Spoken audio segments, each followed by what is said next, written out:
Hi, and welcome back to another video feature of the Immersive Worlds Handbook. I'm back at IAAPA here in 2017. And so what I was trying to do, I was trying to live cast via YouTube. And what happened was, we're getting a lot of sound here doing the inflatables outdoors. My battery kind of went dead. I think I got about 5 minutes only on the live cast that I was doing. So hence we are going back to old school a little bit here with the GoPro and the microphone and trying to do some video. So yeah, I was all excited about doing the YouTube live cast, and I had the iPhone, is it the 7 I have? And I don't know what was going on. I didn't have Bluetooth on. I know some people said when you do the new update, your battery life dies. So I think I was doing it for like an hour, and I had to shut my battery off. It was down to like 10% or something like that. So for some reason as well, I think we lost about 40 minutes of the video. So maybe we'll have to try to reproduce what I was talking about, or redo that later, because so this feeling of loss, I captured some good stuff on there. For whatever reason, it went dead, and I think maybe if you were watching online, you only saw about 5 minutes of it. So we'll try to redo some things here. So I'm outside right now looking at the outdoor inflatables. By the way, something new this year at IAAPA I noticed is they're scanning your QR code when you go in and out. I think what was happening in the past, my guess is, people were sharing badges or something like this, and so maybe they're trying to make sure that you know, you're a paid official attendee before you actually go inside. So I think that makes sense. For some reason, you know, last year or 2 years ago rather, I'm remembering there were more like ride type outdoor stuff, so maybe I'm not seeing those, or those aren't just available this year. It seems like a little smaller showing of the inflatables. Maybe we'll turn the camera around. I took my gimbal off as well, because wouldn't you know it, if you use it, you cannot plug in an external microphone, excuse me. And as a result, I decided to just go with the non-stabilized, so it's not as smooth, maybe as normal. Okay, so we're back inside here, and as I mentioned earlier, my YouTube live cast, one of them came off without a hitch. The second one, from what I can tell now, I had to shut off my cell phone because it was like almost dead. For what I could see on my YouTube page, it looked like it only got about 5 minutes of all that I was shooting, which was, I thought, an hour's worth. So I think what we're going to do is we're going to go back through again. This time I've got the GoPro, and this is not live, but I still wanted to show you some of the sites and give you some commentary. I don't have the gimbal going because I cannot hook the lavalier mic in with the gimbal at the same time. So we'll just have to deal with the shaky video, but it's not like the live stuff wasn't shaky as well. So we'll have to see what we could do in the future to try to do a live cast with any sort of decent battery going. So I'll flip the camera around for you to see. So we're in the inflatables section here. And I was taking you through this earlier on the live cast, and I was basically saying that when you think about inflatables, you often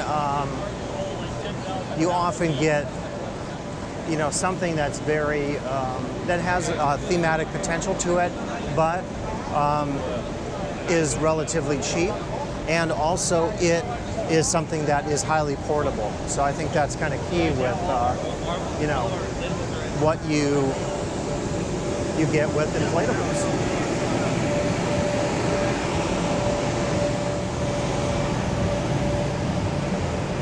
And if you come out to IAAPA, you'll see that all the booths up there, everything has a number, and so if you meet someone out here, you can actually, you know, meet at a certain booth number, and it's an opportunity to know where you're going, where to meet, whatever.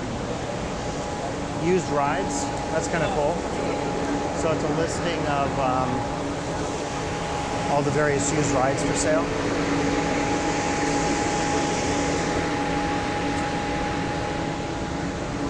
The reselling of theme park rides. Who knew?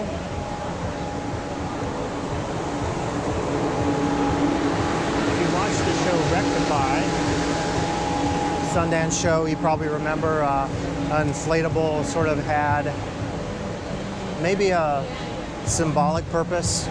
Oh, here's the tiki party. So, okay, earlier I was talking about how in the new Reader and Theme Immersive Spaces I have a chapter on tiki, so I was excited to see tiki being represented here. Inflatable tiki bar.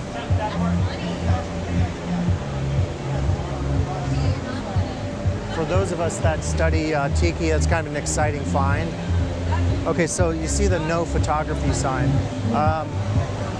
What I'm essentially trying to do is to recreate some of my commentary from my live cast, which we think is lost forever in time.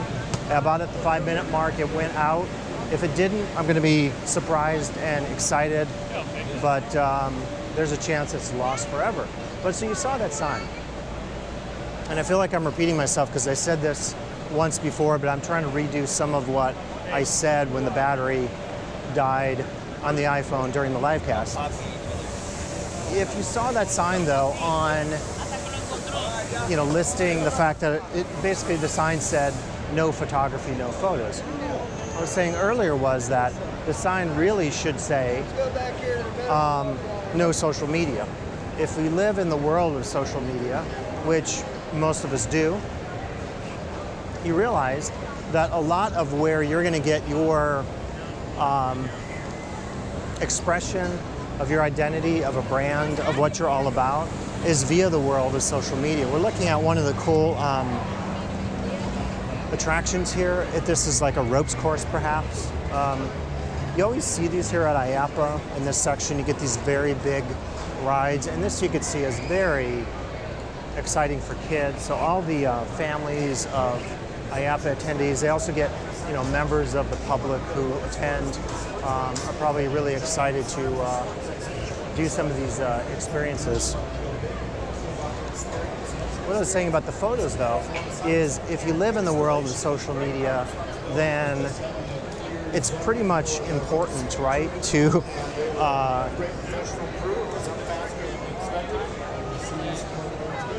it's pretty important to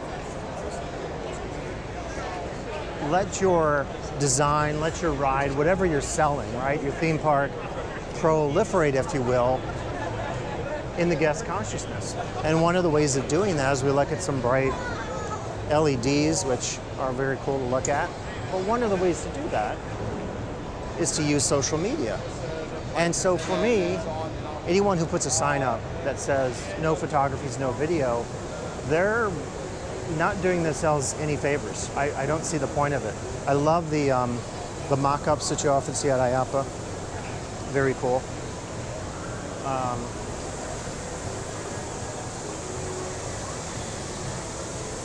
So my thought is, why would you ever put a sign like that up, right?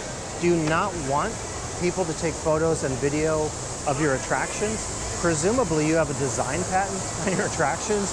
There's nothing like of the sort of a trade secret. We see some folding patio type equipment and a ride right here. But presumably there's nothing that's a trade secret, so why in the world would you say no photography, no video, right? It's just something that kind of amazes me. We're looking here, it looks like a new VR technology perhaps. Maybe we'll check some of this out. I'm trying to decide, one of the things I was saying earlier as we look at some of this, one of the things that you get at IAAPA is this sense of whatever the latest and greatest technology is. And you can see we have full-fledged rides here, which is always cool to see at IAAPA. But one of the things I was thinking about is to what extent the industry is, in a sense, almost like victim or held hostage by the quirks of the guest, or that sensibility that the guest wants the latest and greatest, even if he or she necessarily doesn't know what. he or she wants. And so it's in a sense like a little bit of a catch-22, because what happens is, and we could take the example of VR rides as I think a pretty good one here, just looking at some of the play area stuff for kids. Looks like we're right behind, if you heard that. I kind of had this sense that something, I think we're behind the one of the soccer games here.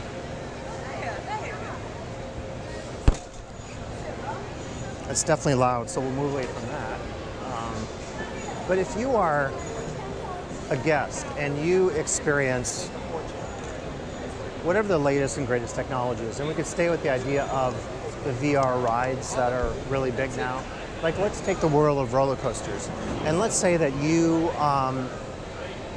as a guest, experience a VR roller coaster, and then your expectation is, when you go on the roller coaster, that you essentially want to experience it, from that perspective, from that sensory perspective.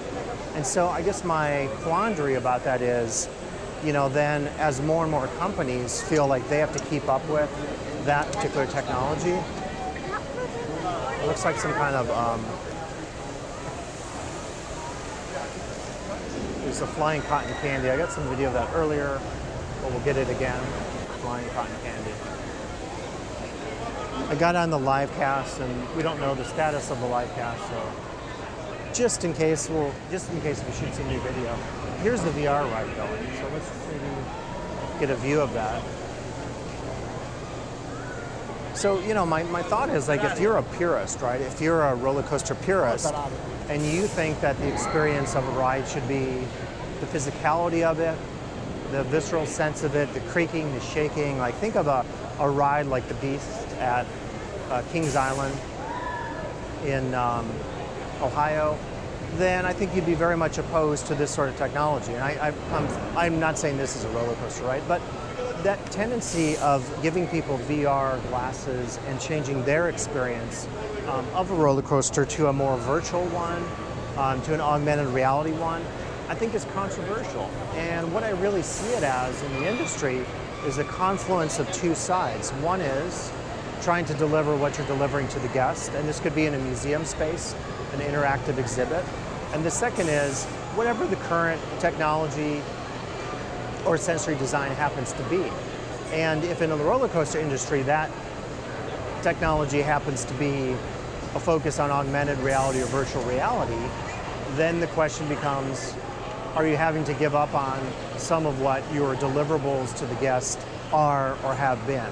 And I think that's a challenge in particular for folks in the museum industry, because they're often thinking about things like pedagogy in addition to delivering something that's immersive and experiential and sensory to the guest. So it's something to think about, I think, just as we move through more of the booths here at IAAPA. Well, I was just thinking to myself that this is the reason today why, if I'm doing research, I bring, in this case, 3 cameras with me with multiple batteries.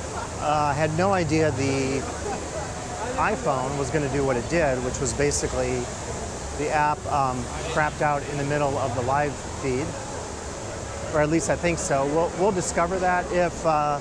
If it didn't, look at those LEDs. That is so bright. Everybody is squinting as you walk by. I think that's the whole point of it. One of the things you try to do at IAAPA is to make sure that whatever you're offering to the guest really stands out. This is a pretty cool, this zip flyer here, because what I like about it is, even though you can't try out the actual ride, you can see they have a very immersive display. It's one of the things when you come to IAAPA, right, when you're competing with the attention span of the guest, you really do have to deliver something that is going to make you stand out from the crowd. By the way, all the plush carpeting that you get, I think, is really cool. It just feels good on your feet. There's another ride to our left. Oh, so I was talking about recording, and yeah, in any case, this one was pretty cool when it was going earlier. It might go again, we'll see what that looks like. But, you never can bring enough cameras to a shoot, to a research trip. You never can bring enough batteries, and I'm discovering that today because I was really excited about the live casting, and of course, that didn't work out. We'll check this ride out. It's gonna start.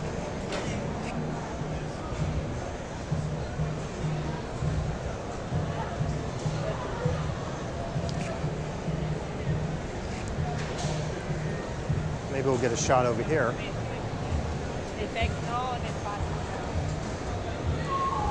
But yeah, as that last Zip Flyer booth kind of illustrated, it's always important at IAAPA to have your booth stand out. If there are potential buyers coming to IAAPA to purchase a ride or whatever technology is out there, it's very important that you have something that really, you know, stands out in the crowd, so to speak. And I think rides like this certainly have that tendency because we're captivated by the movement and so forth. Okay, we'll move on here. I'm hoping this video, I really liked the live shoot because there was no you know, tendency or no ability on my part to edit or to think about what I was saying. I kind of like the spontaneity of that. So I'll probably try to not do too many edits for you on this video to maybe keep that spontaneity of just going through IAAPA and you experiencing it. I came by this one earlier. I just love the visual side of it with all the lights. Free charging, whoa, huh. Okay, this might actually be, I wonder if this is actually working, the charging station.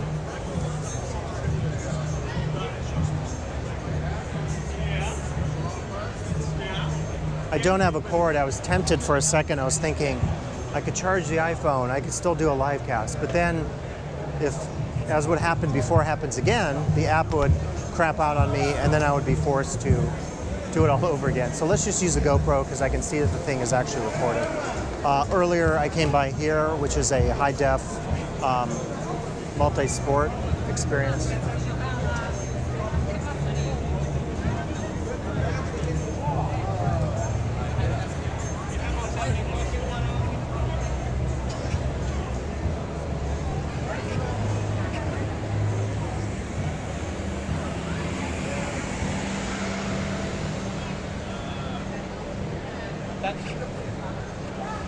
All right, as we're rolling here, I've been talking for like maybe close to 3 hours straight with a couple of live casts and also this one, so we'll get a drink of water here. What I'm trying to do is recreate for you the earlier experience. It's not going to be as spontaneous, but I really liked earlier going through the trade show and just in real time talking about stuff and not having to think about it. And not having to do any edits. It was kind of an editor's dream because one of the things that happens on my channel is I'll shoot I'll shoot hours of video in a field setting and I then have to come back home and put it on the Big Mac, you know, all the, here's a giant snow globe. 2 years ago, I don't know if they have it this year, but in the middle of the trade show, there was a pretty cool giant snow globe that some people were in.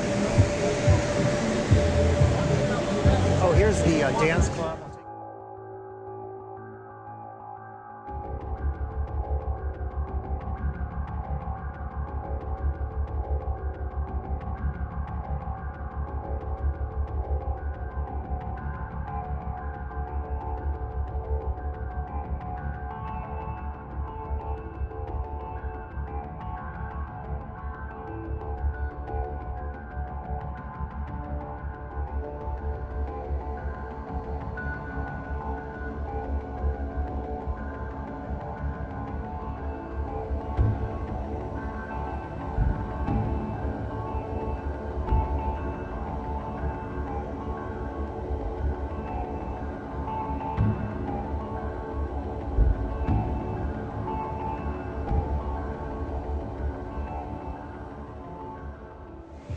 That was pretty cool. I'll have to edit out the music for you because of course it'll get picked up by the YouTube sensors. Here's a tiki bar once more. I think we've already been by this area.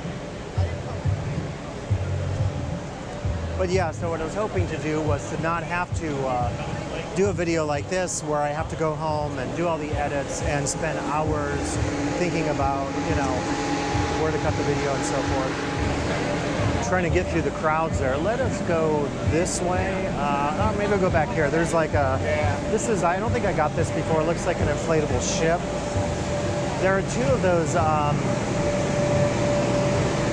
sort of disco hall things. There's a blacklight one I want to show you later as well. That one I caught on my Doom livecast I was talking about. Let's head back through the crowd here.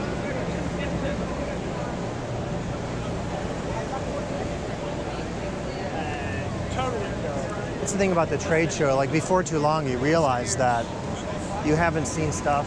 There's new stuff to be seen. With 1,100 exhibitors, right? I mean, it's going to be probably to see everything. You have to spend a whole day here, and that's my plan for my Tuesday today, is to spend the entirety of the day here, taking everything in.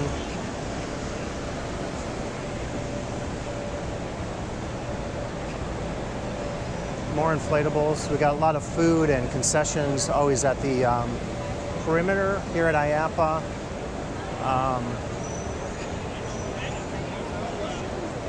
What else? It's sort of a test of memory where I'm trying to remember what.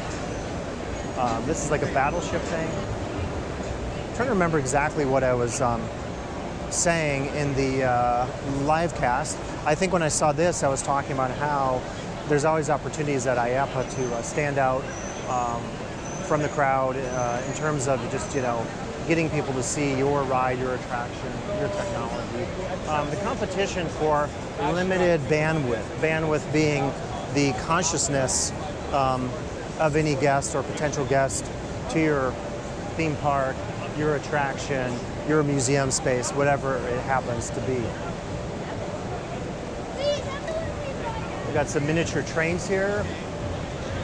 And here is the blacklight, I think, experience. And I'm going to take you in there. I didn't get a chance to go in the I2K lounge. I'm not sure what it is, but if you're at IAAPA, you can check it out. Actually, by the time you're hearing this video, and this is the problem not doing a live cast, you probably, IAAPA will be over. So that's always a challenge of doing videos like this. Let's go inside this experience. Oh, sorry.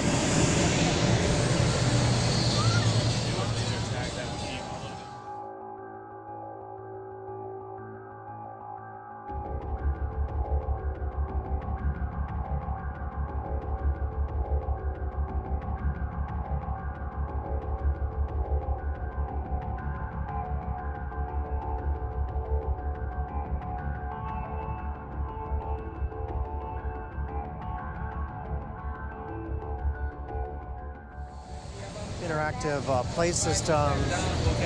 That's actually kind of cool. You know, it is definitely a little bungee ride here. That actually is kind of immersive, and it's, again, something that you could deploy, if we will, in your theme park or attraction space and immerse a guest in a relatively small amount of space. This gives you a sense just of how massive IAAPA is. This is the directory. You can see it tells us where we're at. By the way, earlier I made a mistake. So the south entrance, I took you to the inflatables. We'll have to go to the south entrance because obviously we missed all those. So they indeed, it's the same as it was 2 years ago when I was here. It's another ride going on. It is just a mind-blowing experience, you know, coming to IAAPA and seeing everything,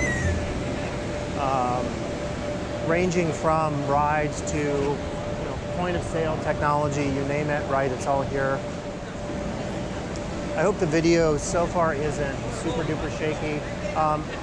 What I could have done was thrown on the gimbal and then I could have done voiceover afterwards. But to me, you know, what was cool about doing the live cast was it was real time and I was basically experiencing things as they were happening and giving you reactions. So I'm trying to essentially do that. And I'll say that this is another photo booth opportunity, and I think in my live cast I basically made the point that you could make potentially a lot of revenue. There's another little cool model, scale model. You can potentially make a lot of revenue through you know, the selling of photos and so forth. So I think it's a really cool opportunity. If you came to IAAPA and you were thinking about how to diversify your revenue or income stream, you could think about any number of new technologies. Looks like Q-band virtual queuing, that's a huge thing. Remember Disney Plus, which seems like that technology is changing as we speak over time. So it's always a question of, you know, like I said earlier about new rides, how do you keep up with the industry? That's always a case. Vekoma rides, you know, they are, if you study theme park rides, these guys are heavy hitters, big players in the theme park industry. You can always figure that out with their booths. I was saying earlier in my live cast that for a lot of these, like, everybody knows who they are, and you don't have to necessarily, you know, have displays of your rides or whatever. And so you could essentially have these areas where people who are potential buyers have meetings. In a lot of cases, they have, you know, private booths in the back or whatever. Because for a big player like them, obviously, they don't have to show necessarily what their deliverables are in terms of the ride. You already know them because they're such a key player in the industry. So it kind of makes sense, but something you notice that is a point of difference between some of the bigger exhibitors at IAAPA. You see just all these people sitting down. I always feel like deals are being made here, right? People are brokering, people are talking about, you see it in a lot of the booths, right? This particular Sartori, they do, I think, Troika's, spinning rides and so forth. But, you know, opportunities for people to sit down and perhaps talk about a deal for a ride or whatever. So something you see at IAAPA, I think. French designers, you may know about them. This particular ride, this is getting a lot of attention at the Eiffelting, if I'm saying it correctly. And I haven't had a chance to experience it yet, but there's been a lot of just press online about Symbolica, the ride, how it operates. I'm hearing just so many good things about this particular ride, so it's something to be on the lookout for. New rides, new forms of immersion, new opportunities to immerse the guest in a space. This is pretty cool. I just love visually some of the things you'll see at IAAPA like this. Just really interesting.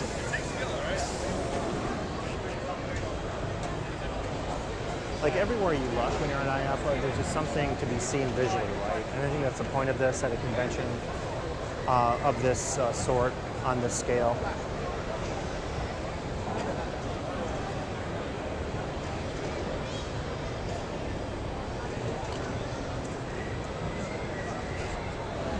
Okay, well maybe we'll check it out a little bit later.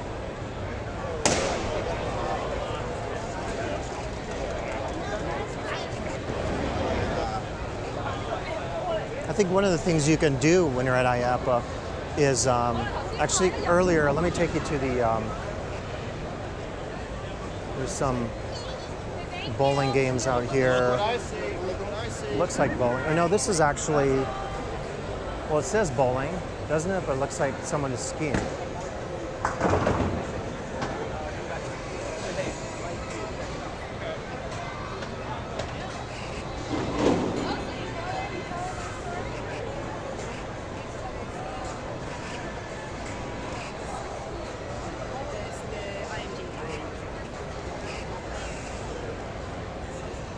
One of the things, if you're at IAAPA, you get that sense of just what's the most current, what's the greatest potential possibly for that next technology in terms of something practical you might be looking for, or if it's a ride or some VR.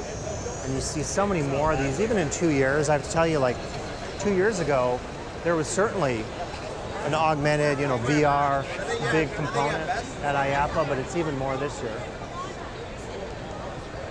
When you see stuff for like putt-putt, you realize that IAAPA is so diverse. I mean, a lot of people who come to IAAPA, you know, basically it represents all phases of the industry. So it could be someone who's running a miniature golf course, very small scale operation. You see here almost more tiki, you know, Polynesian theming. There's some mini golf. And by the way, a lot of the sections of IAAPA are sort of themed or laid out thematically. So you have all the, well, I'll show you later, but all the escape rooms are in one area, all the golf stuff might be in another area. Not always the case, but I've noticed that here. You can see here maybe more deals are being brokered. Wave machines for water parks. Amusement Today stand. I think I'm going to take you back to IAAPA Central. I was doing a little thing earlier promoting our panel on Thursday, so I might take you back there to show you what's happening at IAAPA. These are lockers for guests. It's a big deal, right? If you go on a ride and you want to leave your cameras or your bags, you can have an easy way, maybe using fingerprints or codes or something to allow the guest to leave his or her stuff. You know, it's a lot of the stuff that if you haven't worked in the, this gives you a sense of just the perspective of how big IAAPA is.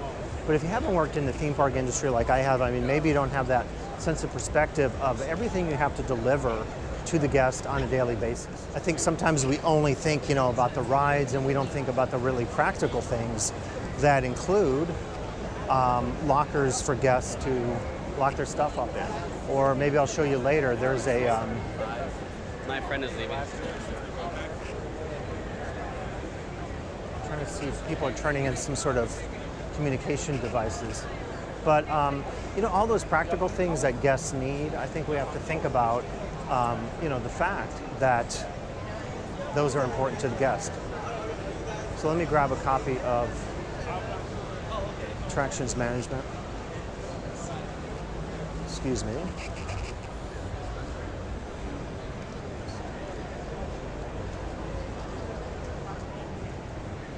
Okay, so earlier in my live cast, I was actually showing that Joel Gordon and I did a piece recently for Attractions Management, and you will find this on page 82.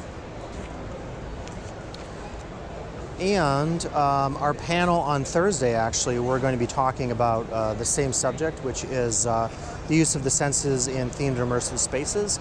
And so Joel Beckerman, who does sonic design for man-made music, is speaking. Gordon Grice, and you know Gordon, he does work for Forak as an architect. He's edited and done illustration work for architecture. He has been in both the Immersive Worlds Handbook and the New Reader in themed immersive spaces. And I also contributed to Gordon's journal on the Ontario Institute of Architects. I think it's OIA, and they did a very great journal for a great journal for many years, and then of course me as well. So in this article we talk about all the senses. We talk about the sense of smell. We talk about the haptic or touch sense, and you kind of get the idea. Auditory, and then at the end, combination of the senses. So you know, certainly check out the new Attractions Management magazine. Check out the new Attractions Management magazine for our piece and a little more on sensory design. So there's a lot to talk about in that context. And at IAAPA this year, our panel focused on the significance of sensory design. The challenge for me any year at IAAPA is trying to decide just where to go and all the stuff to see. I think we'll make a point of going to the outdoor attractions section. I didn't check that out yet. When we go to the right there, all the way down there, you're going to get all the coin-op games, more of the VR stuff. There's all the theming industry folks who are exhibiting and so forth. So a lot to see here at IAAPA. Plush toys. This is every year at IAAPA you get plush toys. And we're on the lookout for the mini donuts. So maybe we'll locate those.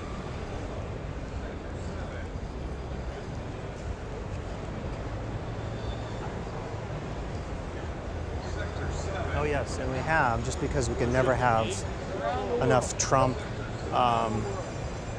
There's a Trump plaque. I don't know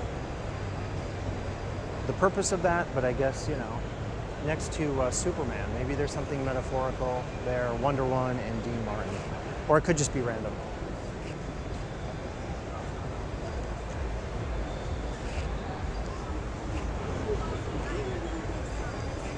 Okay, we're just seeing more of what is happening here at IAAPA. It's always something new every year. I was here 2 years ago, and nothing is the same. I mean, it's just, there are a few that I recognize, but you just feel like the industry is changing so quickly that you get every year just new vendors, new rides. We're still on the lookout for the mini donuts. We maybe will hopefully come across those later.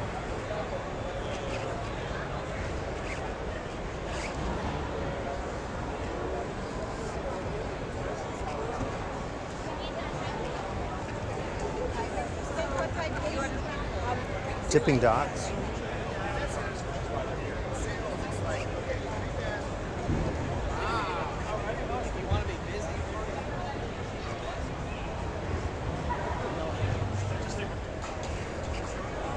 I think you're getting a sense of just how things, have their own layout in terms of what, the design of, not the design per se, but the type of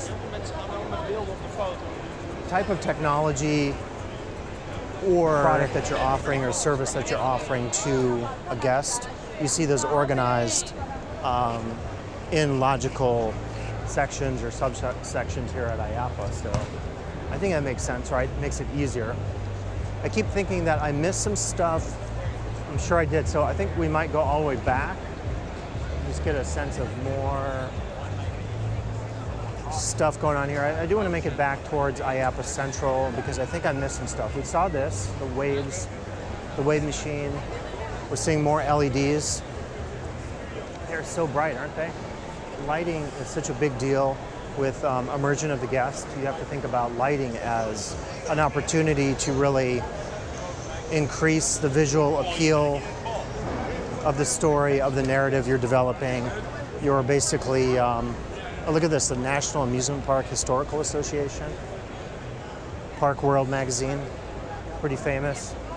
It's great seeing all the industry trade magazines out here at IAAPA. More visual stuff going on back this way.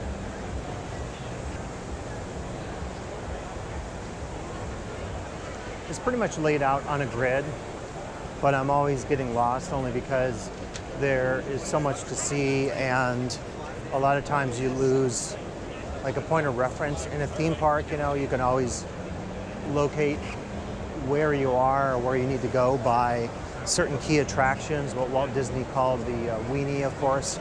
But at IAAPA, you're just surrounded by so many sights, sounds, and experiences that it's often very hard to even get a sense of your direction while on site.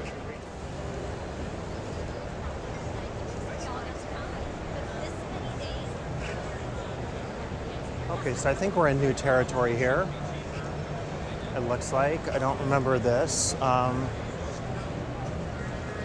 With 1,100 different exhibitors, you could quite obviously get a sense that to see everything would take you, there's more LEDs.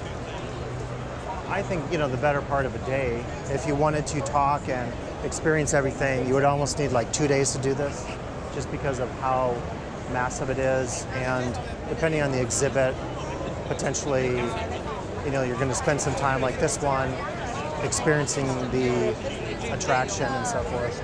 Quite the something. It is quite the something. Everyone, updates get pushed continuously. Looks like a long line for that. Maybe we'll check it out later, depending on time. We'll see.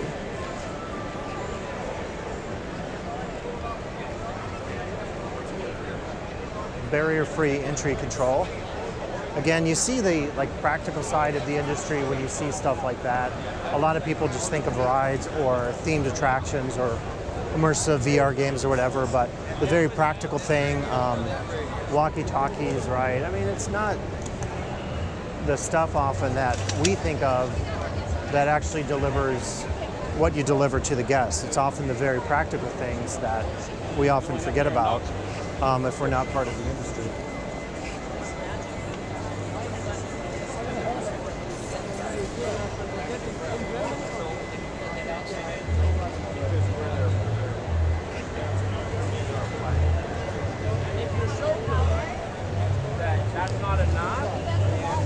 got a truck parked.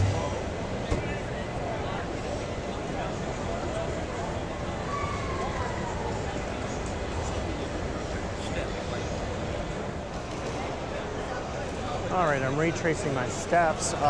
Earlier, I think I was talking about this display here on our left, and saying that I, been to some museums recently and other themed attractions that have, an emphasis on that type of interactivity with the guest. There's also, as you can see, a lot of emphasis, being that it's American culture that's often on display here, of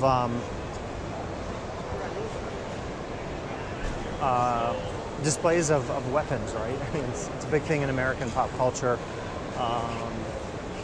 shooting and so forth. We won't get into a political discussion of it, but if we did, we probably would talk about just why that's the case, and maybe opportunities to move away from that. One thing I will say, I did a ride experience years ago of a particular sort. I'm not going to say what the ride was, but it's a ride that combined video game elements. And I remember, here's some magic mazes. I remember experiencing this particular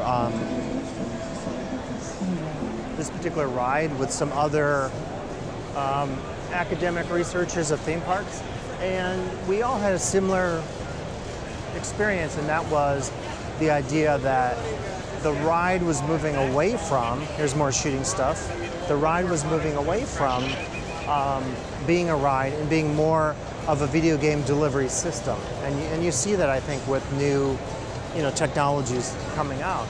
And I think the question is, to what extent that maybe ruins the ride experience or the ride industry, only because I think one would hope if you go to a brick and mortar space, that is a space that is actually physical and not a virtual one, so not playing Call of Duty at home, then one would want to think that that experience is going to be a little bit different. I mean, this is an example of something here, right? A mining experience where kids are doing something that's tactile, there's sound involved, there's a physical dimension to it. It's not just a video game.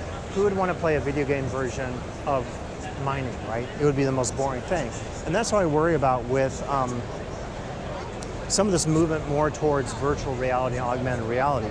We might lose touch with the physicality of themed immersive spaces that I think is so popular, and that what really gives a physical presence to the industry, as opposed to just something that has a VR dimension to it. So it's a bit of a commentary there to think about, but I think it's something that we shouldn't maybe lose sight of.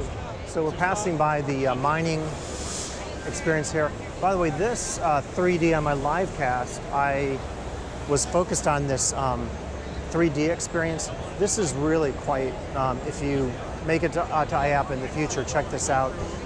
You can't tell from it, but if you put on the 3D glasses, there's a sense of depth perception I had when I did it that is unlike other 3D experiences I've had. There are holograms, it looks like, back there. Those are pretty amazing.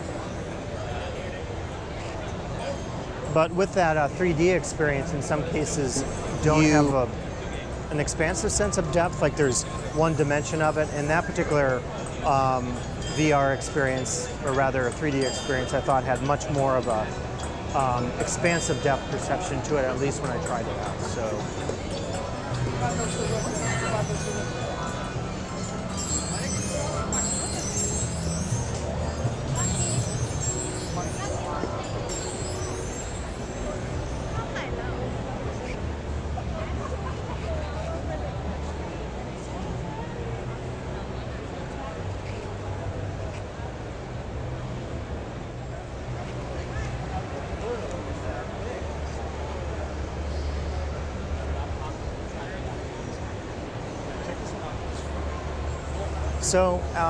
compared to 2 years ago, we're looking at another golf VR experience.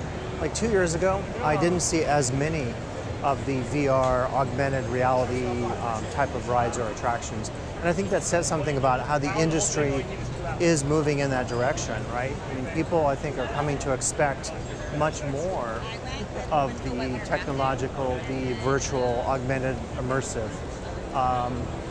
This looks like it could be another, is this, yeah, another escape room. Very popular. What does it do? You guys got back pain, neck pain, you like to try? What does it do? Massages the muscles. Okay. But it is a medical device. Yeah, have a seat. I'll show you how it works. Okay. Takes 2 seconds. Guys, you want to try it out? Okay, we're trying a massage device. Yep. One on this side and one on the side. Oh, you're gonna step on my bag. Yeah, Sorry. it's okay. All right. All right. This is medical grade. It's what you would get in a physical therapist or chiropractor. So plus or Oh, minus wow. for more or less intensity. Yeah, these are really effective. Wow. Great for any sore muscles, cramps, knots, tension. Works it all out. Wow. You ever get sore muscles? Not so much, but no. Yeah, that's pretty amazing. Yeah. Yeah, it's great Wow. for muscle recovery if you ever Wow. work out, if you go to the Yeah. gym. You want to try it out? It's also good for just plain old little relaxation. It's amazing you could do something with that small that's that powerful. Yeah, Right, yeah, that's the pretty ones amazing. the physical therapist office are big, they're like car Yeah, batteries, yeah. but they made them lightweight and portable so you can take Wow. them on the go, have it at home of course, but you can Wow. travel with it. if Yeah, you it's need very to. cool. Yeah. All right, right on. Thanks for the demo. Yeah. Would you use one if you had one? And maybe I don't know. Michael, Yeah. you want someone to in the try it family? out? Yeah, I'm not sure, but it's definitely something to think about. So Ladies, yeah. come try it. Want to hear this Massage. show special? You love it? I'm not interested, but okay, thanks. All right, thank you. So that, I guess that was the first. I don't know if it was a hard sell at IAAPA, but it was kind of a cool technology. But I wasn't in the market for a massage device. Usually they don't sell. I could definitely feel the effect though. It seems like a good technology, whatever it was. My back, I still feel something on my back. But one of the things that you don't get too much of at IAAPA is people trying to sell you stuff, which I kind of like, because generally they're selling to the industry. They're not selling to individuals, but who knows? Maybe in some cases they can actually make some sales via people coming to IAAPA. So I'll flip the camera back around.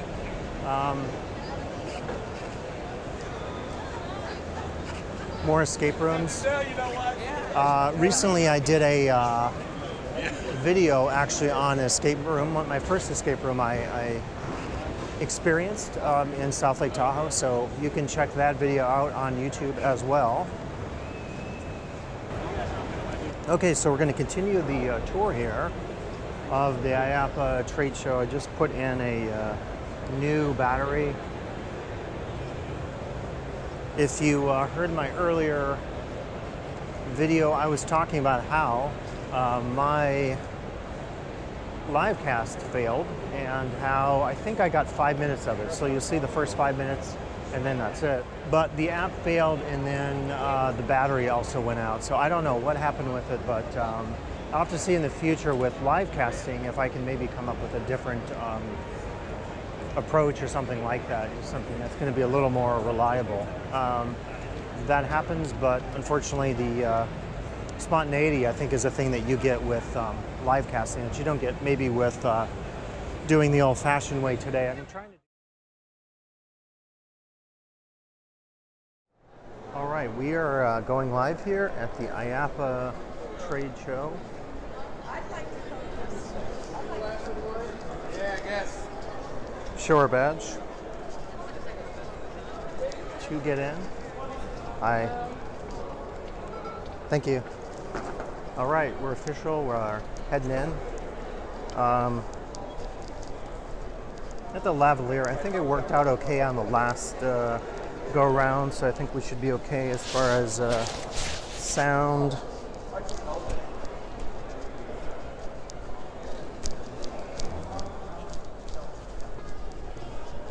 Show daily.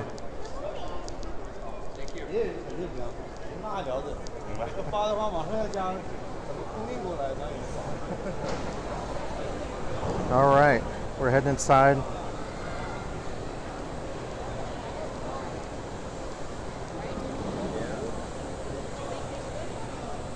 So I'm always kind of blown away at just how extravagant the booths are. You can see Premier Rides here. And it's really busy already.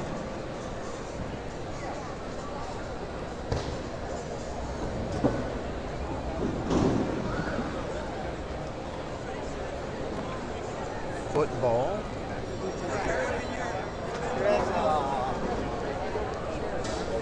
absolutely right. That's what it seems like. The charity is All right, guys.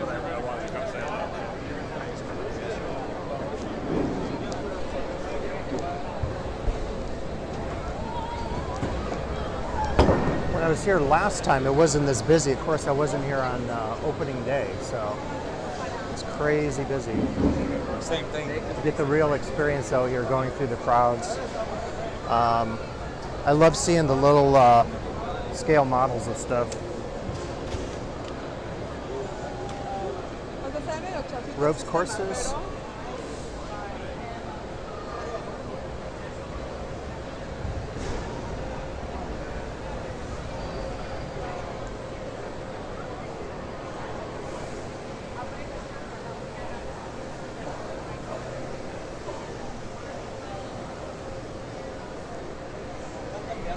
It's always one of the fun things that I have to see, like the new things that are being designed. And they have cool, you know, what I love about IAAPA is they have these cool, like, they've thought a lot about just the, like, presentation, almost the creation of a mini themed space for buyers potentially to look at. So that's always awesome to see that. All the vivid colors and displays.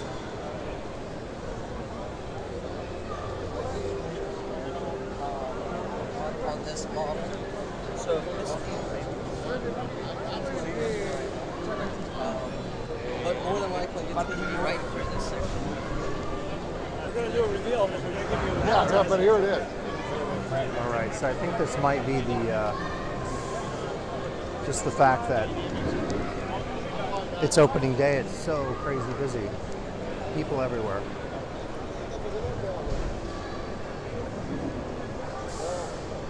And some of these we'll see later when they get these going.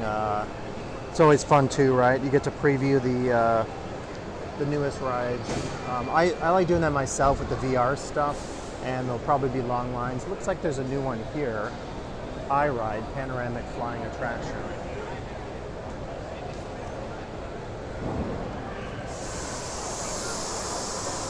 I always think there's an actual like science to the layout of. I mean, just look at how nice, you know, some of these displays are with the colors and everything.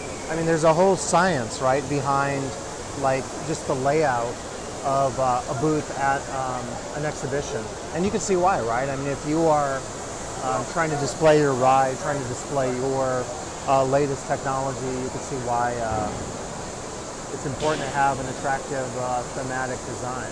Just looking at the ride over here. I hope the sound's okay. It's pretty loud in here.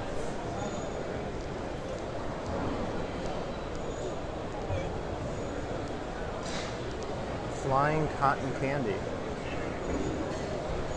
Whoa.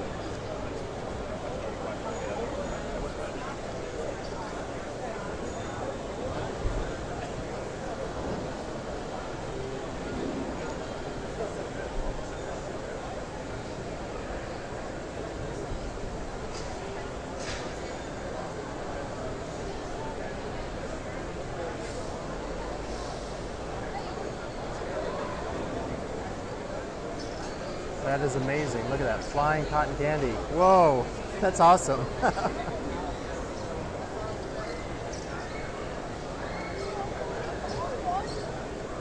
I have never seen flying cotton candy. Have you ever seen flying cotton candy? That is pretty awesome. I'm trying to do as few edits as possible just because I think it's more interesting maybe to you to see things as they unfold within this space.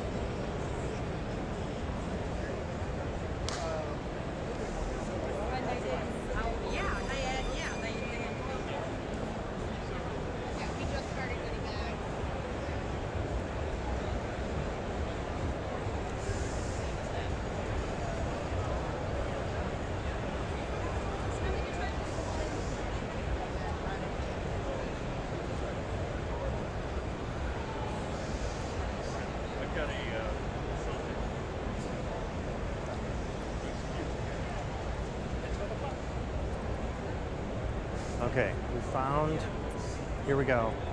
We found the mini donuts.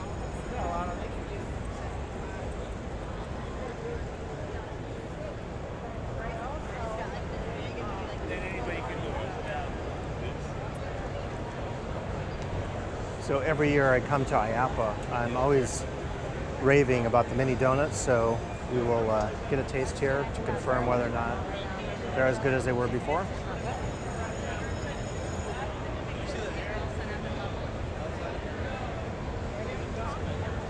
Kind of losing my place in line here. Everybody wants a mini donut, so there is no line, I guess. All right. Okay, we'll give it a try. Pretty good. Only problem is I need a coffee. There's kind of a tradition every year to seek out the mini donuts. They also do pancakes and crepes. And I think I got one that was maybe sitting a while. It wasn't as hot, but still pretty darn good. It'd be a lot better with a cup of coffee. I'll have to work on that later. Actually reminds me I'm getting hungry, so before too long we'll have to seek out some sort of food. Let's flip the camera around. Let's see. I guess since we're here, maybe we'll check out all the coin-op games and so forth.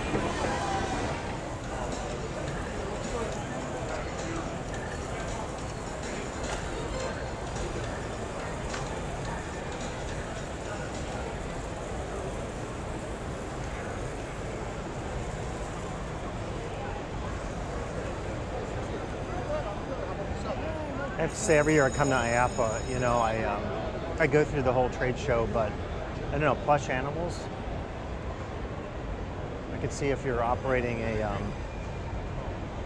carnival or a fair, why these would be pretty significant.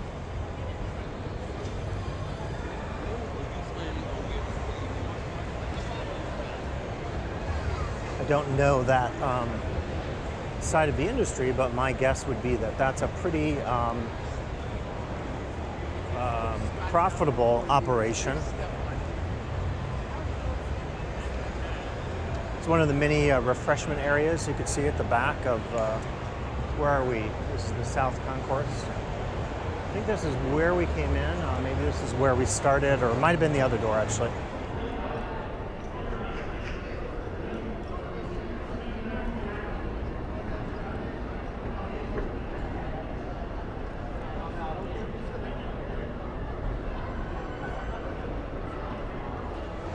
Yeah, I'm not sure, but when I came in and started the live cast, I was just talking about how when you come to IAAPA every year, you just see so much. It's really like overstimulation. Back there, all the arcade-style games are still kind of in the plush toy area. We're in the 2000s. I think before we were in the 5000s. So if my iPhone didn't die today, the battery. And by the way, I'm starting to believe some of those online rumors that the new operating system, I forget if we're up to 11 now, that is causing some battery issues. Because I don't think that you should only be able to have like an hour or 2 hours of battery time, but probably when you're doing video and stuff, it's just drawing more power, so that happens.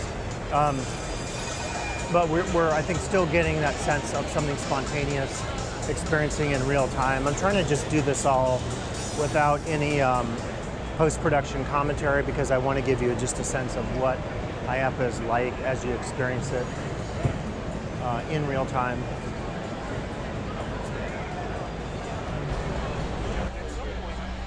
All right, so we're back outside. You're seeing some of the outdoor stuff. We went through the inflatables. Now these are the more climbing walls and troikas and mini rides and so forth. So I'll flip the camera around. And I just detected a couple drops of rain, so I think we might be getting that rain today here. It's not as humid and hot as it could be in Orlando. It's probably around 80 or so, which is a pretty inclement, I would say. It's pretty nice for Orlando. there aren't a lot of people out right now. Maybe it's because of the rain, or people want to be inside, or maybe they're getting the mini donuts or checking out the stuff there. It is air conditioned inside, so it's certainly a nice space. This is a new one here. I saw one of these at Universal City Walk in Los Angeles. It's always cool, right? Very dramatic, yeah.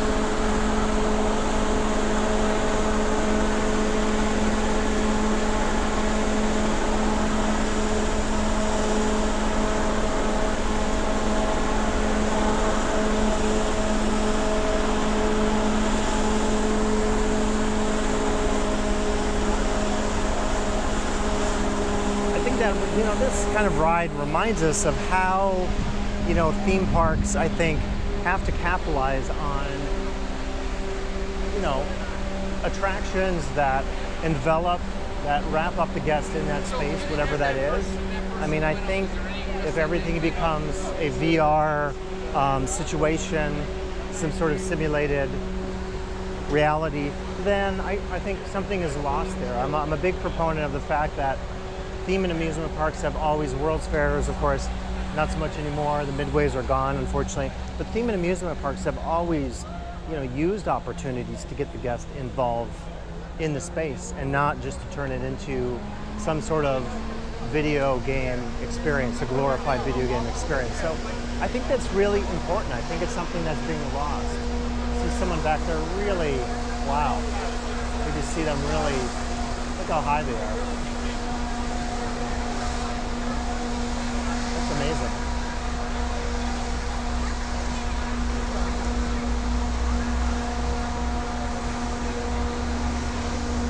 That is absolutely amazing. That is not an everyday guest, clearly. Wow. That's pretty darn impressive.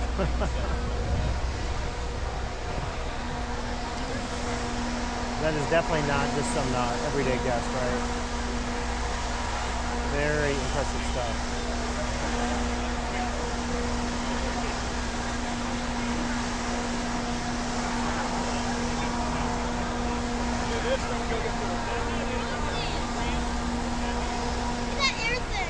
Yeah.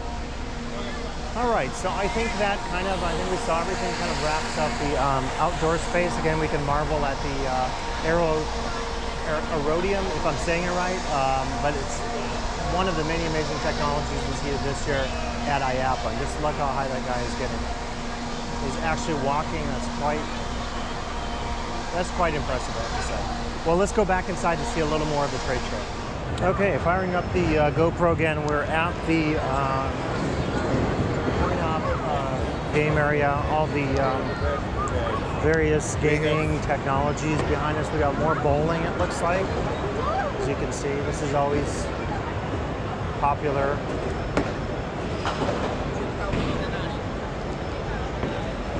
Fun stuff. Billiards.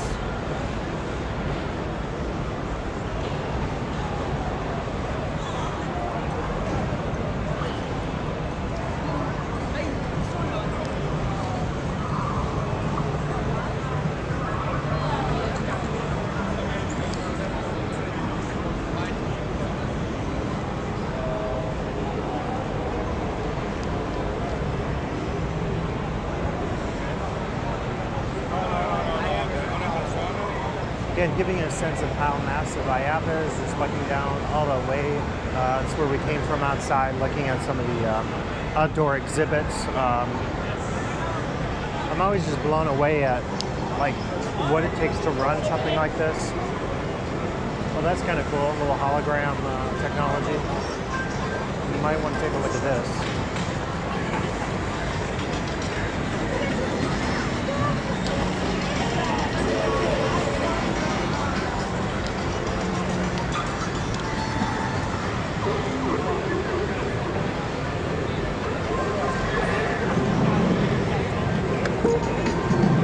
Let's try it out.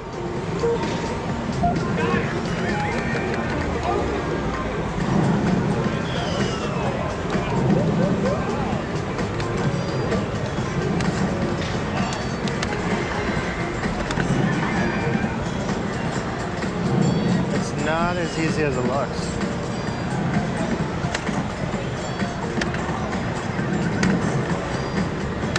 So you notice if you miss, your block gets smaller and smaller.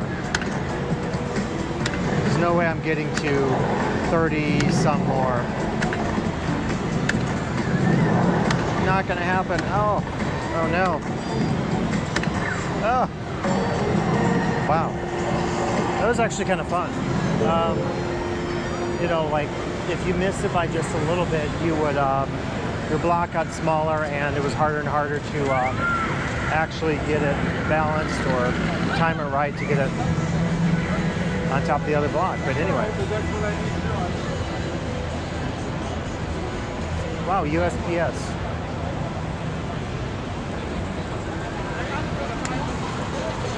It's kind of different. I didn't imagine seeing the Postal Service here at IAAPA. It wasn't super immersive. I wonder if that's intentional. I guess the post office, your expectation is functionality and maybe not anything, you know, like there's no, really there's no storytelling implied, right, with going to the post office.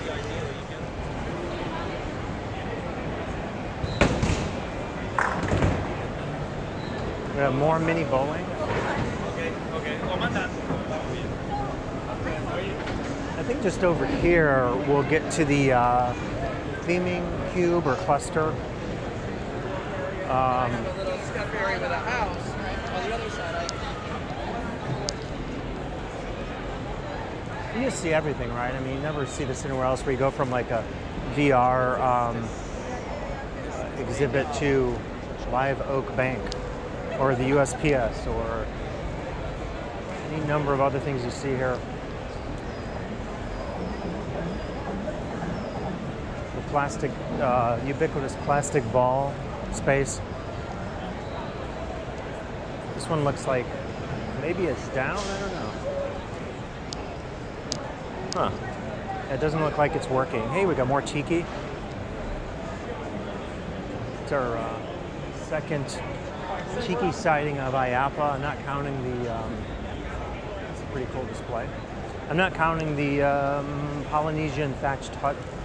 A couple of those booths. I think if it says tiki on it, then we'll count it as official tiki. Yes, I think we're definitely into the theming section here. So probably what we're going to see here is a lot of really innovative booths in terms of just what they're doing, like this one here, right? I mean, it's just, again, this shows you the side of, it shows you the side, I think, of the convention itself as far as being an exciting, you know, immersive space. This one as well too, right? I mean, there's a whole science to the kind of design that you see at, you know, a convention when you're really trying to do something attractive so that the guest sees it. And that would be a subject in and of itself. I wonder if anyone's done, I'm not aware of it, but has anyone done theming, you know, approaches to say theming at a convention and creating miniature theme spaces? Looks to be some kind of VR experience that uses cables, maybe. So it looks kind of cool. Maybe we'll stop back in a little bit to see what that is.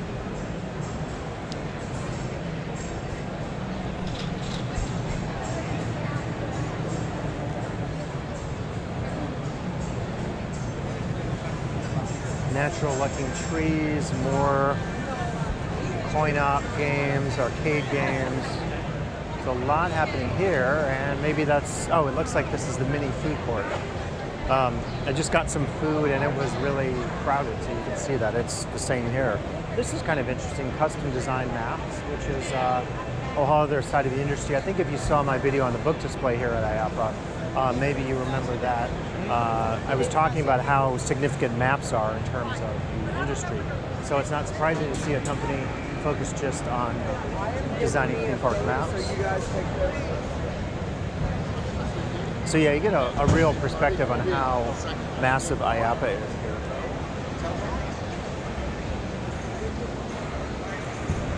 Now we got everything, airbrushing. Fog machines made in Germany.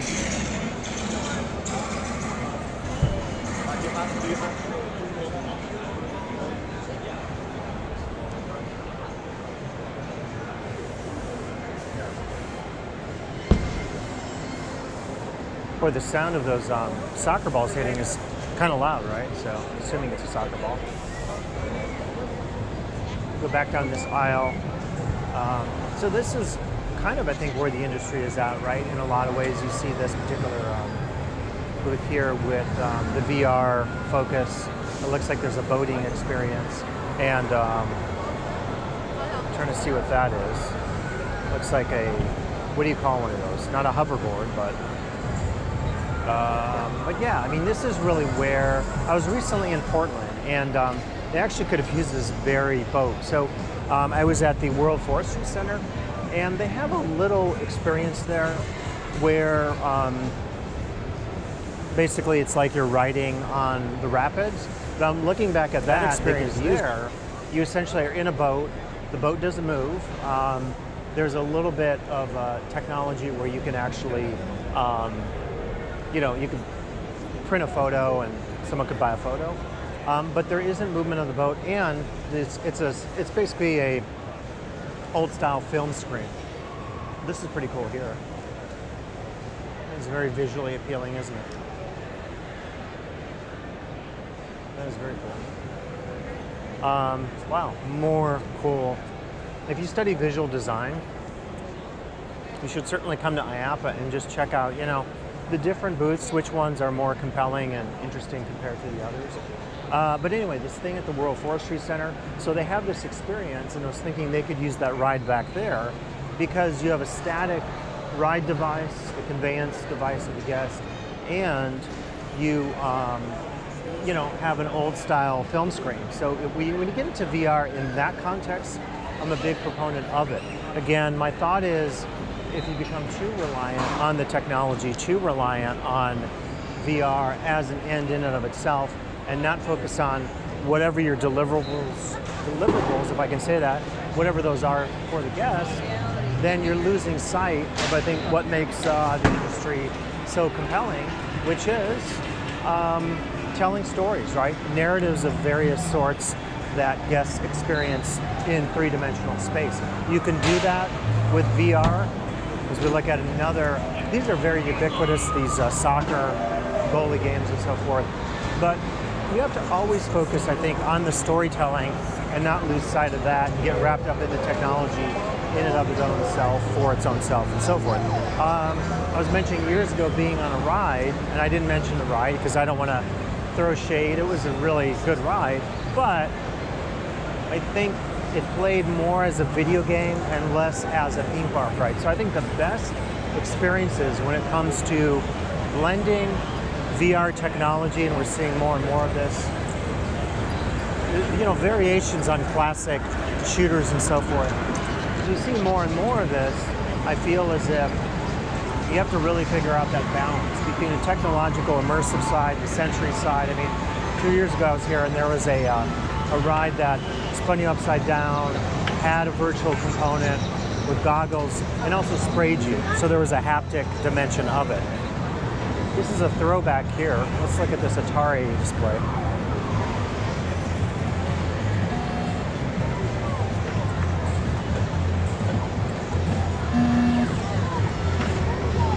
Whoa. Seeing a couple masks.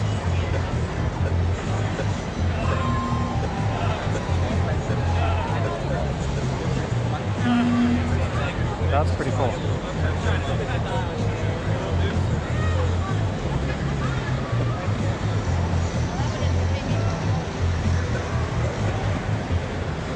That's kind of cool. That's like a bit of a, you know, bit of a throwback there, right? It's the video game, but it's three-dimensional. You've got more plush carpet here. Love this carpet. This is so much nicer than when you walk on this. It reminds me when I was at the World Expo, they had, as you walked out of the expo space, they had this, like, it wasn't carpeting, but it was a padding. And I have to tell you, walking like 10 miles at the expo every day, it made the biggest difference. And this probably serves a different purpose, more aesthetic, but it feels really good on your feet. And I have been walking quite a bit today. So I was talking about basically the balance of the technological side of rides, this new immersive side with the VR, the augmented reality, and the traditional thing that you're doing with your ride, or if it's not a ride, if it's an experience, those traditional things that you're doing. So it looks like we're coming up on more of the bowling type games. I think we saw that one from the other side. This looks like the real deal though. This is not, kiddie bowling. Doesn't look like it. More bowling over here. Wonder how much one of these goes for.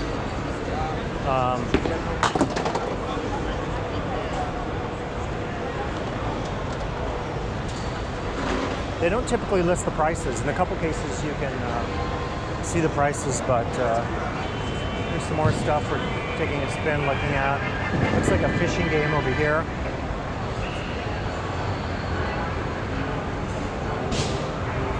And it's virtual fishing. Well, we are in the midst of just all the video games and coin-op stuff mixed in with other things too. So they don't fully keep, the segmentation, say, of the different markets together, but they, I think, do a pretty good job of doing that.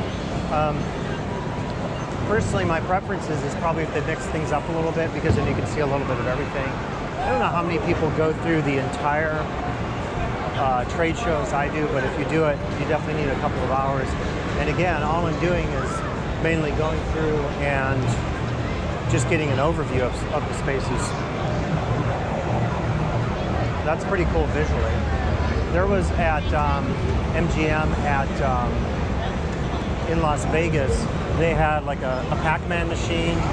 It's kind of similar to this. It was very large. They claimed actually it was the world's largest Pac-Man machine.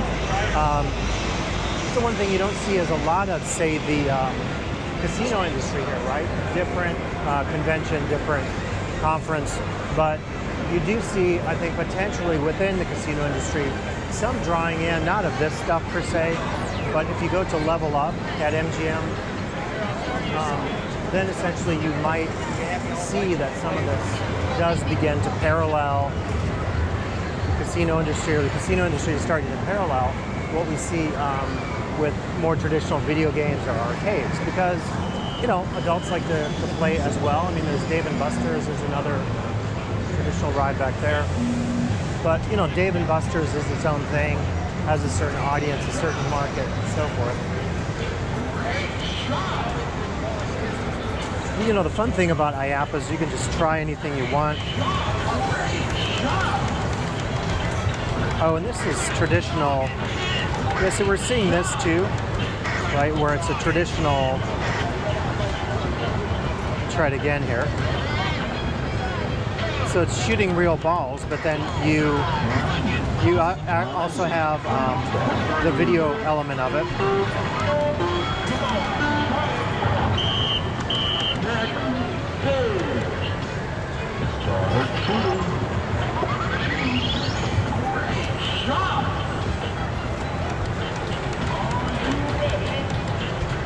It's not that easy.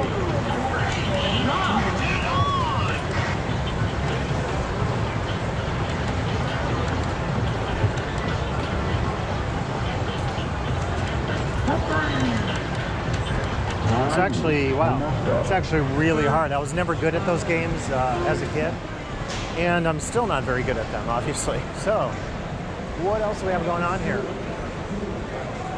We got more, again, I'm gonna update my my sense. I was saying it was maybe twice as many VR, and then I said maybe third. I think it's like 4 times as many. I mean, it's just really, almost in a sense, taking over what's going on in terms of the industry. Now, of course, it's not to say that because these are on exhibit that this necessarily completely tracks. You could have a lot of things for show, and it wouldn't necessarily mean that people are purchasing those items or incorporating them as part of their experience or whatever. But it's definitely become the tradition. Here's another one, right? You know, I was writing my article on immersion, and I talked about, from my experience in 2015 here at IAAPA, you know, about, as the sign says here, immersive experiences. This actually shows you kind of where we're headed to some degree. But in that article, I was talking about that ride, and that's in the new immersive reader that you can check out. And I was talking about that new ride as maybe a sense of the tendency of where we're headed with immersive design. And, you know, we'll just have to see. Look at that video screen. I mean, the level of just technology and design that you see, like, there's an example there where I think, and that looks like a super high resolution display, but I think because of that, you know, you don't need a mock-up of your actual ride. You can show that, and that's pretty immersive, right? It gives the guest a sense of what's going on, and just a really nice, beautiful display and video. But so in any case, in this article, I was trying to, you know, get into the whole issue of how this could indeed be the future of the theming and immersion industry. Here's the Trio Tech experience, Walking Dead experience, which I had a chance to go through and did a video on actually when I was in Las Vegas. So be sure to check that out. I'll have to walk through here and see if they have. Yeah, so this is pretty much the experience that you get in Las Vegas. Again, I did a press tour on it, and let me just check it out. So yeah, you walk in. The store here, when I was there, wasn't fully, it was a couple weeks before they opened. There was a retail store. You walked in here, they had decontamination, and yeah, it's pretty much the layout of it. And I created in my my video, you know, my own map version of this, and talked about the experience. What they're essentially showing you here is the ride, the VR ride at the end of the experience, and it's definitely one of those that has a lot of different components, has a lot of different dimensions. You know, there are live actors as well, so it's one of those things that takes you on a multi-sensory experience, and I think it's well worth checking out. I'm just looking at their pamphlet here. This gets into all those projects. Again, if you want to see the full experience on the Walking Dead, Fear the Walking Dead attraction, you know, be sure to check that out on my YouTube page. It's a really cool ride, and it's multi-dimensional. What I liked about it was it wasn't just one element. You have live actors, you have a bit of an escape room technology or appeal or storytelling. You have actors like this in the Las Vegas version. You also have the VR game at the end. Liquid fireworks. I need to sort of just stop in one place because as I'm talking, right, we're seeing new things that I feel I have to comment on. Let's take a spin down this way.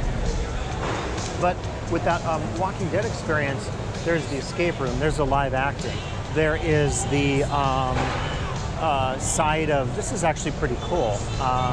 This has, you know, some of the, looks like the sides of, let's take a walk through here.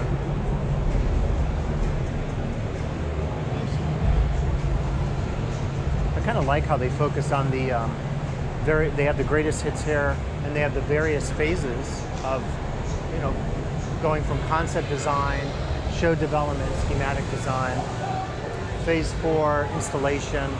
Phase 3 is project development, design supervision. And then they have this flow chart here. This is very cool, actually, I think, how they laid this out. And by the way, this floor is really cushy, soft. It looks like wood, but it's actually like spongy type of floor.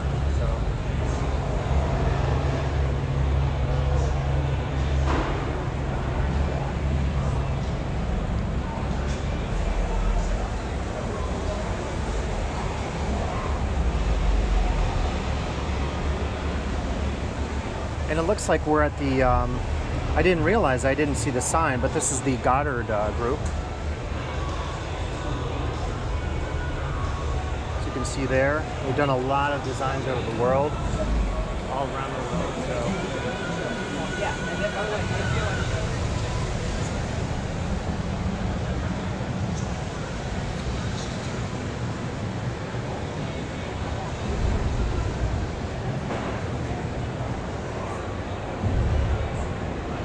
And kind of curious, so I won't get into it too much, but if you follow the news in the last few weeks or so, there's been some news about Gary Goddard, and I won't get into that here, but I noticed on their design, they really toned down or didn't mention, I think they said they had the initials as opposed to mentioning, Gary Goddard Group. So kind of interesting. So who knows what's gonna come of that? But if you watch news, you can follow that. And yeah, I guess that's all I'll say about it. What else do we have going on here? We're in a thematic section, so we're seeing a lot of different thematic design companies. This is where you see the most innovative, right? We're getting, and look at this, we're talking about themed spaces, so we have a mini candy shop here, so we're definitely thinking about how this is, we're getting mini versions of themed spaces here, right? So you see this here at IAAPA, very effective as far as just showing the company and giving you a sense of, thematic design within the space itself. So, from that perspective of thinking about trying to attract potential customers, I mean, it's just a very bright move in terms of creating miniature themed spaces. So obviously we're moving a little bit out of the video gaming stuff. We're in the themed entertainment segment. So we're getting it. This is all the cool stuff. If you study themed immersive spaces, this is definitely where it's at as far as looking at how the storytelling is done, in a three-dimensional sense.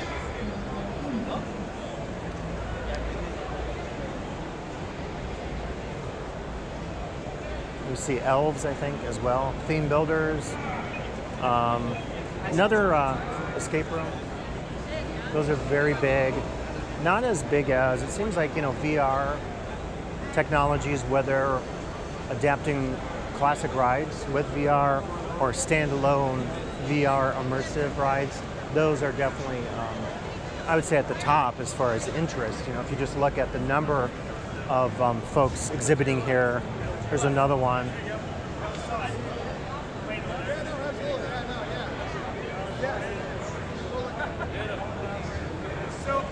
You have to be pretty brave to get on one of those.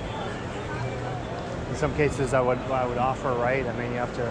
It looks a little silly if you're not partaking in the VR experience, and people are gawking at you, right? It looks very silly. Here's another very cool. It's just a video screen, but it definitely shows the identity of the company.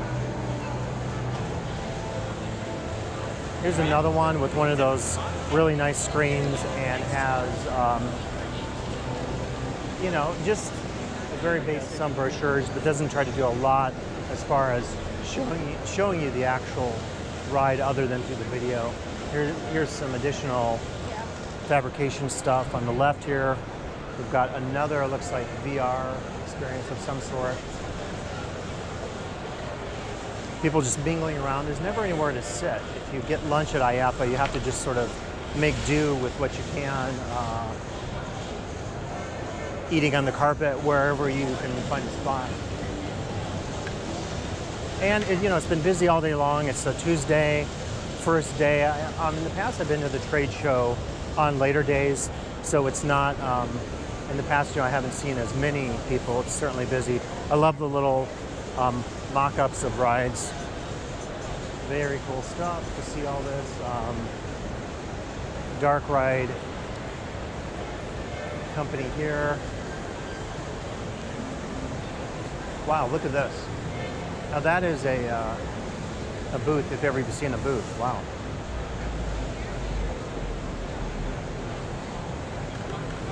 I have to say, I haven't seen this level of attention to creating miniature themed spaces like I'm seeing this year. So we're taking it even to another level, a higher level. It's just absolutely amazing, and this one as well too, right? Again, it's a mock-up. It's not a working ride, but they've done, I think, a great job of showing you the ride and you know, getting you immersed at least in the feel of the ride, the company, and so forth.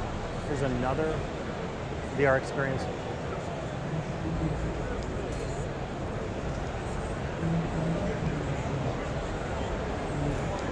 Looks like there might be a TIA mixer or something. It's very happening right now. Something is going on. It's really busy there.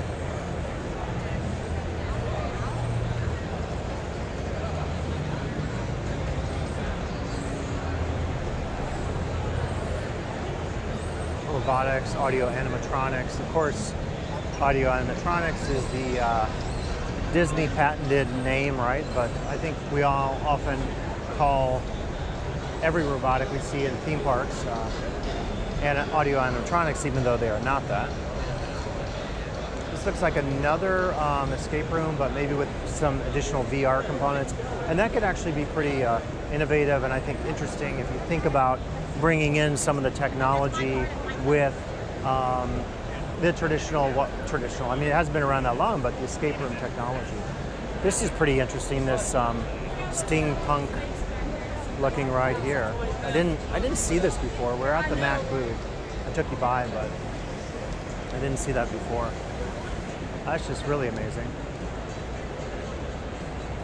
They create some of the best rides anywhere. Terrible. No. Great coasters, very famous. They're wooden coasters. One of the industry leaders for sure. What is going on over here? Let's see. Is it a wax figure thing, or we got Steven Spielberg? Maybe I'll move. And I think, is that supposed to be Chris Hemsworth, Thor? I'm not sure. It looks like a mini wax museum of sorts.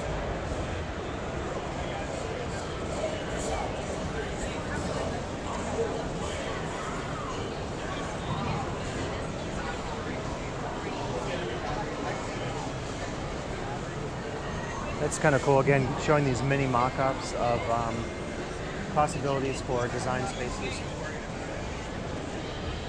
I think it's a good way to show, like, three-dimensionally what you can do and also make it, you know, manageable. Because trying to display, I mean, some of these spaces, you know, creating what they create is no easy or cheap undertaking.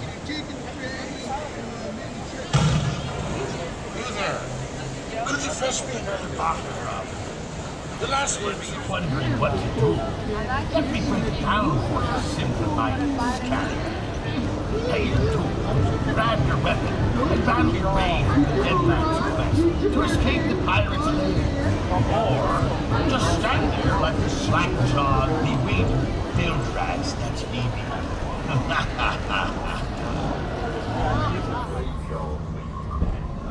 But if you want to try to survive, only this way, to give battle to the invading zombie pirates.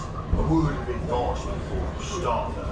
Don't shoot the Undertaker and his fluffy critters, or you lose points. Ready?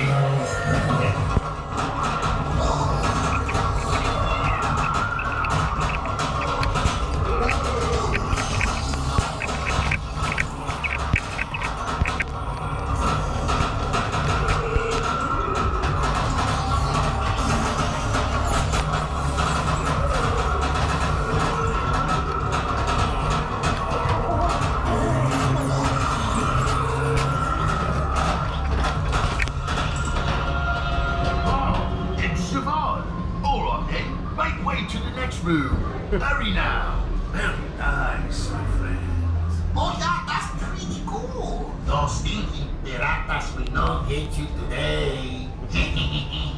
You scary dogs, stop wasting time and move on to the next battle. But don't shoot the nice people that reside here, or you'll lose points. Ready? Ricky.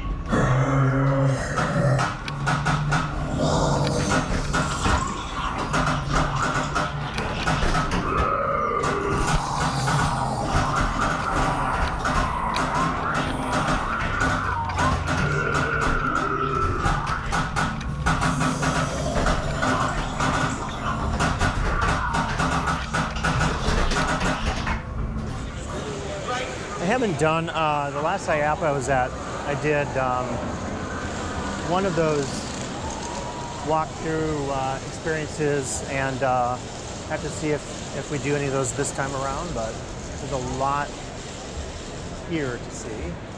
3D massagers.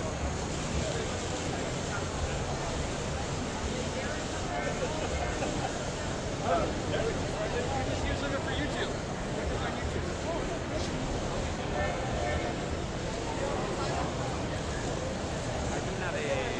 Más de esa,